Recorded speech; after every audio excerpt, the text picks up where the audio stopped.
morning. Welcome to the Trent Show this Tuesday. Thanks for watching. What is it, the first Tuesday in March? The legislative session is underway. We're going to talk about all of that here coming up. A couple stories from around the world that you may not have heard. I try to pick out the things you may not have heard of other places, or you may have. But Russia seems to be at it again. No confirmation as of this morning, no final confirmation as of this morning. But a former spy, he was a Russian national who was spying for Britain, who was released in a spy swap some years ago, has been apparently poisoned in a shopping center in Britain. Now, why is this an important story? This is an important story because it wouldn't be the first time, it wouldn't be the second time, it wouldn't be the third time that the current Russian government, right? This is not Cold War throwbacks. This isn't, you know, the 1980s called and want their foreign policy back. That absurd and now totally, you know, subject to ridicule line by Obama. You remember that debating Mitt Romney. This is Putin's government today. This is how they operate. It tells us something important about the Putin regime. The fact that, I mean, look, it may well be true. I was thinking about this last night when I was reading this story.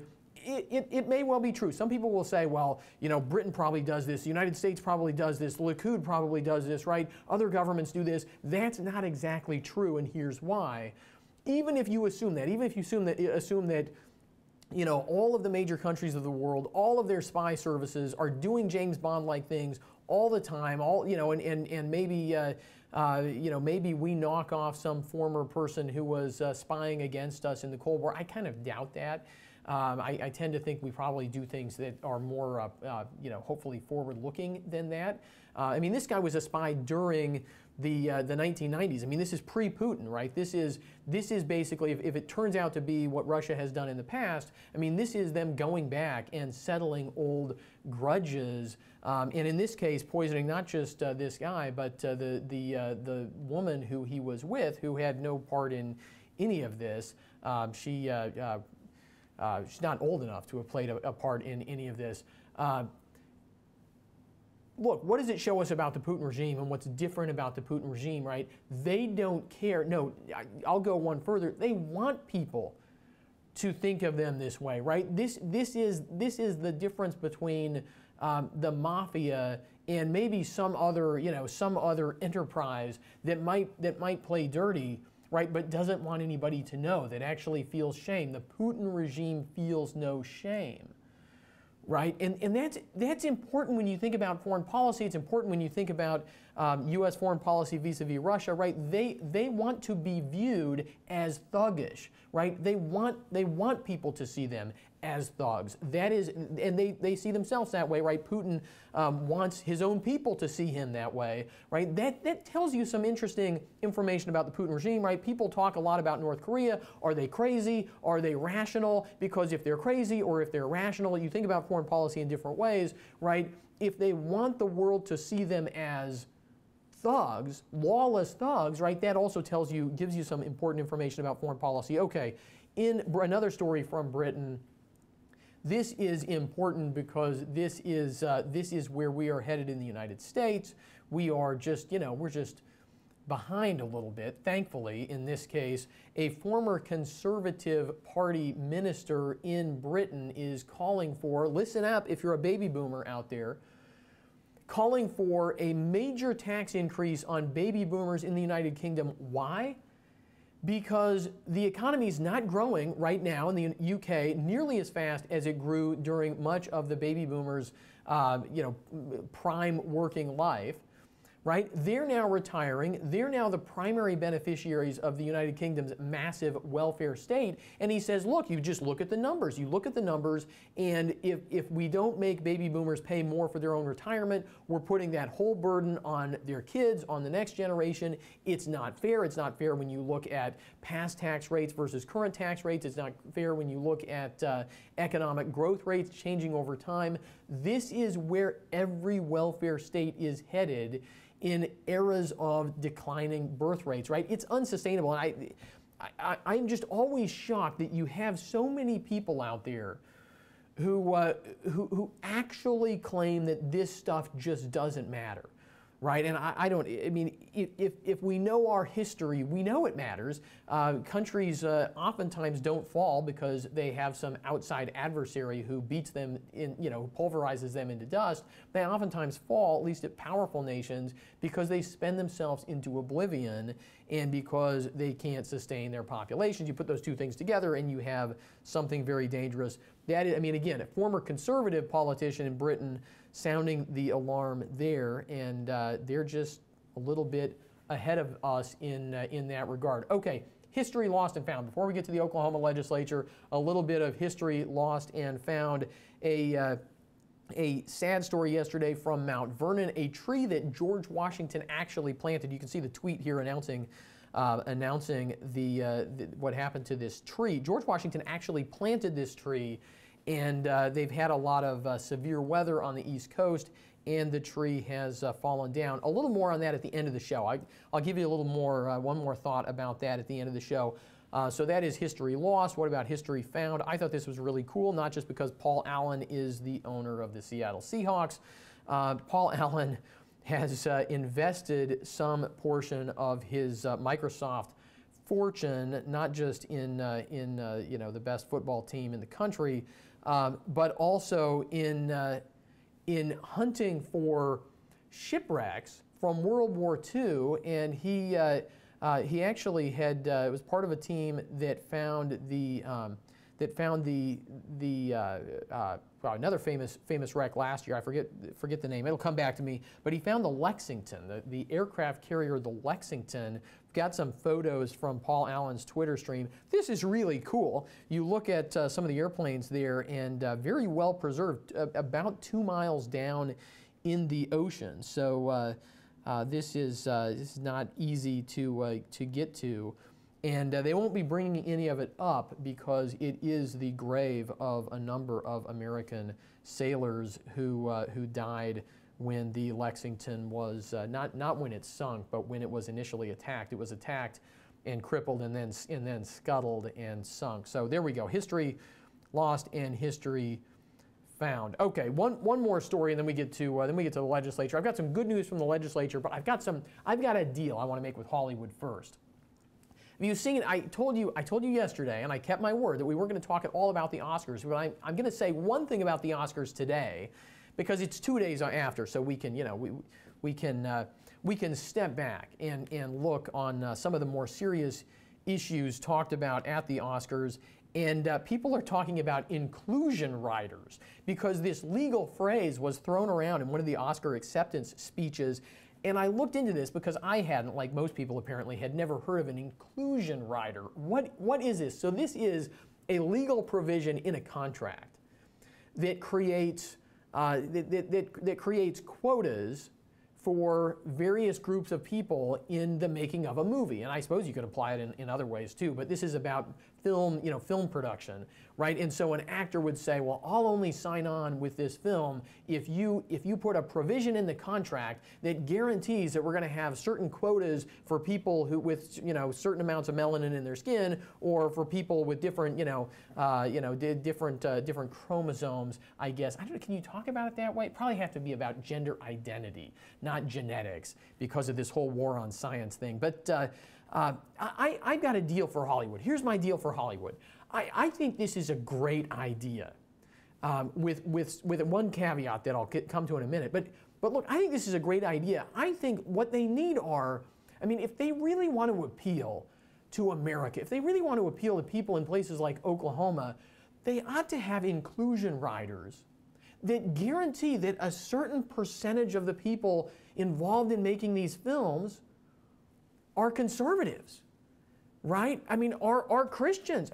This is the real diversity that's lacking in Hollywood, right? It's viewpoint diversity. It's religious diversity, right? There's no shortage of agnostics and atheists.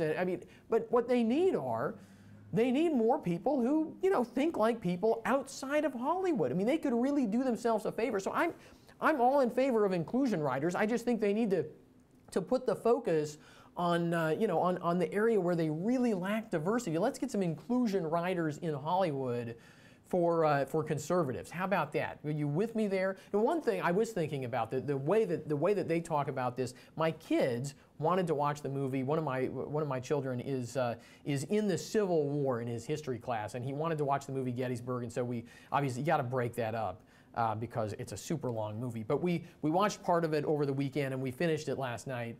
And I was thinking, you know, inclusion riders, I mean, that for some films, that might be no big deal. But if you're making a movie about Gettysburg, right? If you're making a movie set in some historical time period, I said to my wife, I said, I don't think there's any women in this movie at all. She said, well, you know, they marched through that town and there were 3 women over there, right? I mean, so you know, there probably need to be some boundaries around these inclusion riders when it comes to things like gender and race. At least if you're making a historical, a movie set in historical times. But you don't, I mean, that doesn't apply when it comes to ideology, right? When it comes to making sure that you have viewpoint diversity on in the making of a movie, right? You don't, that's not going to interfere, right? So there we go. Okay. So the Oklahoma legislature, good news. I just wanted to share the good news with you. And some of this really is a story from the very end of last week. And that is, taxpayers are winning at the Capitol. And taxpayers have won some huge victories at the Capitol. I think the biggest, you might think that the biggest was the specific defeat of some of these tax increase proposals, and those are all good. Those are all big victories, don't get me wrong. But the biggest victory happened at the end of last week when all but one of the efforts to dismantle protections for taxpayers in the Oklahoma Constitution fell by the wayside. There is one that's still moving forward, and I'll tell you about that in just a minute. But even that one had to be weakened a little bit from what they wanted.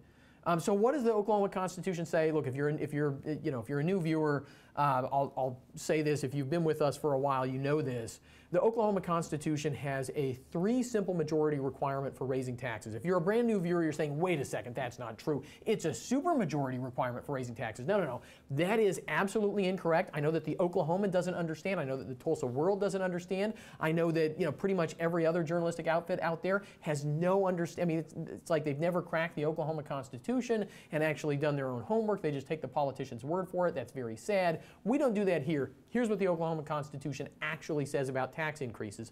3 simple majorities. Starts in the House, simple majority in the House. Then it goes to the Senate, simple majority in the Senate. Then it goes to the people at the next general election, simple majority. That is the requirement. Now there's a way around that.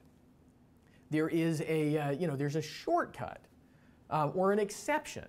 But that's the rule, and if you read the Constitution, it's very clear that what I just said is the rule, 3 simple majorities. The exception to the rule is if, when it goes to the House, it gets a 3/4 supermajority, and then when it goes to the Senate, it also gets a 3/4 supermajority, well, then the Constitution says, look, in that case, in that exceptional case, right? I mean, it's an exception, so it's recognized that that's exceptional. It's not like the people who wrote that into the Constitution thought that that was going to be easy to do. They wrote it because they knew it would be hard to do. Right? If you get that, you don't have to send it to the people at the next general election. That's what the Oklahoma Constitution says. And I mean, I'm going to continue on this program to call out journalists who are too lazy to explain what the Constitution actually says and who parrot the politicians. You know, the politicians have a motive in this, right? The journalists are just lazy or ignorant. But the politicians have a motive. They want to make it sound like it's all but impossible to raise taxes in Oklahoma so that they can make it easier to raise taxes in Oklahoma without a vote of the people. They don't want you voting on tax increases because it has the potential to be very embarrassing to them, because when they vote for a tax increase, they say, oh, everybody really wants this. Everybody wants their taxes raised. And then if it goes to the ballot, it's like David Boren, right? He said everybody wants their taxes raised. But he's not an elected official anymore, so he could sort of, he could do that, send it to the ballot, and then it gets crushed, and he gets to ride off into the sunset. He doesn't have any more elections to run anyway, right? But for people who are in office right now, I mean, it's really terrifying. They're scared of you. I've said this before on the show. They're scared of you, so they want to lower that threshold, and they wanted to take it down to 60% instead of 3/4 down to 60%, right? 3/5. And all of those efforts collapsed. They just couldn't find I mean, they only have to get a simple majority to pass one of these. It has to go to the ballot. Now, this would go to a vote of the people, and they can't get around that because it's a constitutional change. But they couldn't find a simple majority of legislators who were willing to push these things forward, who were willing to put their name on an effort to make it easier to raise taxes on the people of Oklahoma without their consent. And so the only thing moving forward is a bill by Representative Scott Fettgetter. This is House Joint Resolution 1050. That is the only one left alive in the legislature, and that one says 2/3 supermajorities. So it would wouldn't lower it as far as most of the politicians who were pushing all this wanted. Here's the problem with the whole thing. I understand that the one thing that is, I think, legitimately challenging, although I've gotten some pushback from viewers and listeners on this, and feel free to push back if you think this is wrong-headed, but I do understand that, you know, if it is 2017 and you can only get a tax increase passed by sending it to the general election ballot in 2018, November, right? That seems like it's a little bit too onerous, right? I mean, I get that, right? I mean, I could see changing the Constitution to say at the next election, and if the legislature wants to call a special election, and that's not very popular, but if they wanted to do that, if they wanted to use an election day when, you know, most Oklahomans are voting anyway, we have a fair number of other election days when there are school district elections and other kinds of elections, and look, they could do that. They could, you know, they could try to keep the cost down and hold an election in the not at the general election. I could see that. I could see that constitutional change. But anything else, right? That would make it easier for the people to have our voice heard on tax increases. Anything to lower the threshold, the only effect of that is to make it less likely that you and I get to vote, that you and I get to have our say, that you and I get to exercise our check on the legislature's taxing power. That is, when they talk about lowering the supermajority threshold, all they're talking about is taking power away from you and me. And I'm not a big populist, but in this case, I mean, look, the taxing power, the power to tax, John Marshall said, is the power to destroy. This is the most powerful power that the state legislature has. And so, you know, putting a check on it, putting a governor on it, so to speak, I think is a great idea. Okay. One more thing, so that's enough of that. We're going to wrap up the show. One more thing I wanted to share with you, just because we had the story about Mount Vernon and the tree that George Washington actually planted, which was sent to him by General Lincoln, no relation to Abraham Lincoln, but it was sent to him by General Lincoln, and he planted it, he wrote about it. You can go and you can find that on Twitter and find a little more of that story. But, you know, look, I saw a lot of people saying, oh, you know, this is too bad, we've lost some history, all that's true. It reminded me, and I'm going to do something that I'm probably not supposed to do, which is read to you on the program, but this is good stuff, and you probably haven't heard it before. Almost nobody has heard this part of this speech before by Abraham Lincoln, and it's about losing our history and what we have to do about it. And it's a call to action. It was a call to action in 1828 when Lincoln gave this speech. It is, or excuse me, 1838. He would have been 8 years old in 1828, I think. It's a call to action for us even today. Here's what he said. Talking about the founding generation, talking about people like George Washington, and Abraham Lincoln said this. He said, those histories are gone. Talking about the people as histories, those histories are gone.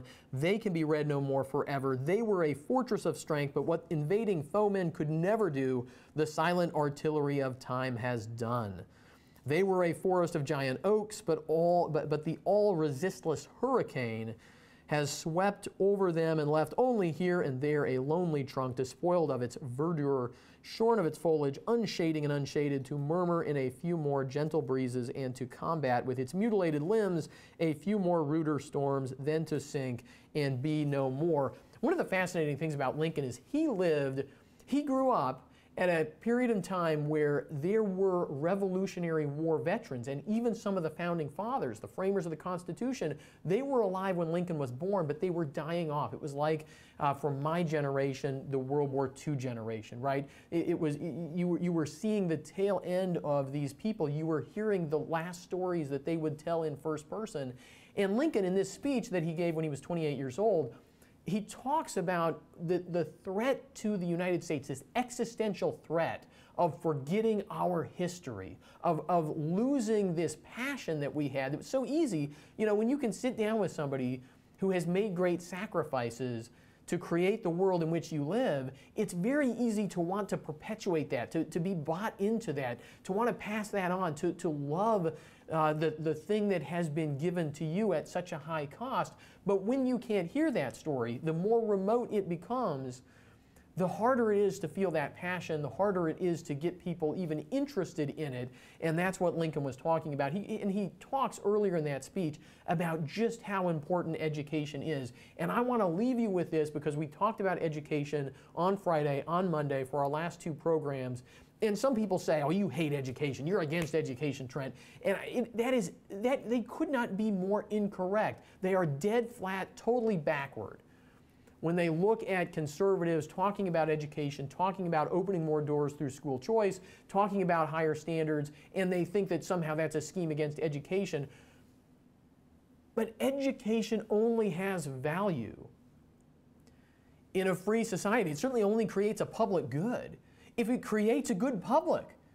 Right? Education is not a public good if it creates a bad public. Education is not a public good if it doesn't create a public who can understand our Constitution, who can go to the polls and vote and know what we're voting on, right? And you and I know that. You and I are like that, but it's such a reminder to me, and I was looking at the picture of that tree in Mount Vernon, just thinking about this Lincoln speech and thinking about our obligation to teach history and to inculcate that love of our country.